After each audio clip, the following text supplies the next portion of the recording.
Le témoin du jour, c'est vous, Thomas Lend.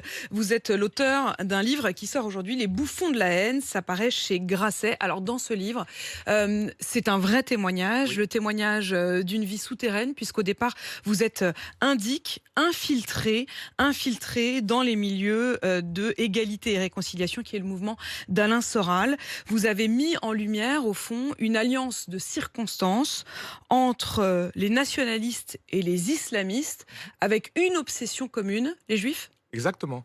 Une obsession commune, les juifs, et tout ça piloté par l'extrême droite avec à des vues électoralistes, c'est-à-dire manipuler, utiliser une jeunesse qui a été déçue des années socialistes, des années 90, et essayer de les récupérer à des voix, à des fins électoralistes. C'est l'alliance entre Alain Soral et Dieudonné. Exactement, c'est l'alliance objective d'Alain Soral et Dieudonné, avec derrière, évidemment, toujours répété, Jean-Marie Le Pen.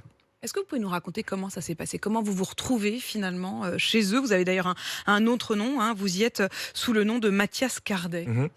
C'est un concours de circonstances. À la base, moi, quand je rentre dans cette organisation, c'est simplement pour glaner des informations. Je suis l'indic d'un indic. J'y vais tout simplement pour essayer de... Ça veut dire quoi, l'indic d'un indic? C'est-à-dire que je travaillais... Vous dites pour d'ailleurs, l'indic. en quatrième de couverture dans votre livre, hein, vous dites j'étais un petit voyou. Oui, j'étais un petit voyou. Je suis pas du tout mandaté par la... Je suis pas policier, je suis pas officier. Donc je le faisais pour quelqu'un qui, lui, pour le coup, travaillait pour la police et qui vous glanait des sous-payait, informations. quoi. Exactement, qui me sous-payait. Moi, j'avais le profil adéquat pour intégrer l'organisation d'Alain Soral et de Dieudonné, puisque le profil qu'ils recherchaient, c'était des gens de quartiers populaires. Donc, vulgairement parlant, des Noirs et des Arabes. Et donc moi, quand je rentre dans cette organisation, simplement pour gagner des informations, au fil du temps, quand on commence à se rendre compte de la dangerosité, je prends, moi et quelques autres, l'initiative personnelle d'essayer d'arrêter cette marche en avant. Quand vous dites je prends conscience de la dangerosité, vous vous êtes senti menacé, est-ce que vous pouvez nous parler de la personnalité d'Alain Soral, ce que vous en avez vu? Vous l'avez vu beaucoup, vous l'avez Oui. fréquenté longtemps, vous avez communiqué aussi, vous avez échangé avec lui toutes les semaines pendant toute une période. Alain Soral, c'est quelqu'un de talentueux, et on peut dire que c'était le premier youtubeur de la haine.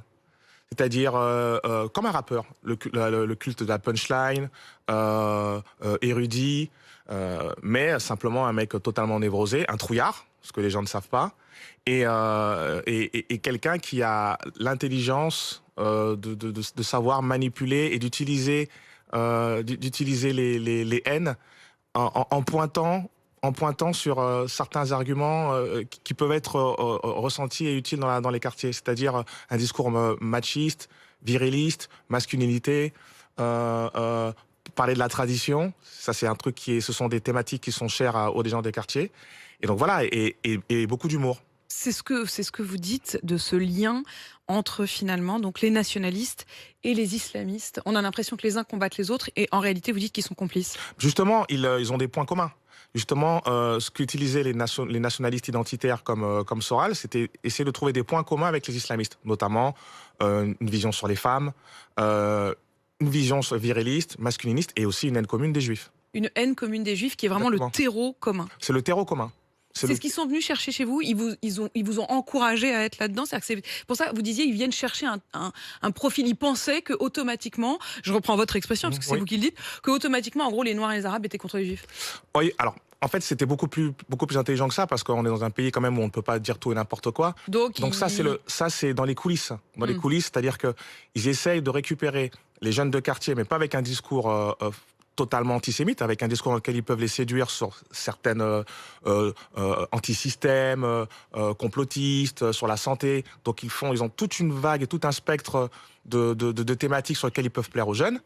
Et après, en coulisses, au fond, ils essaient d'avoir les radicaux.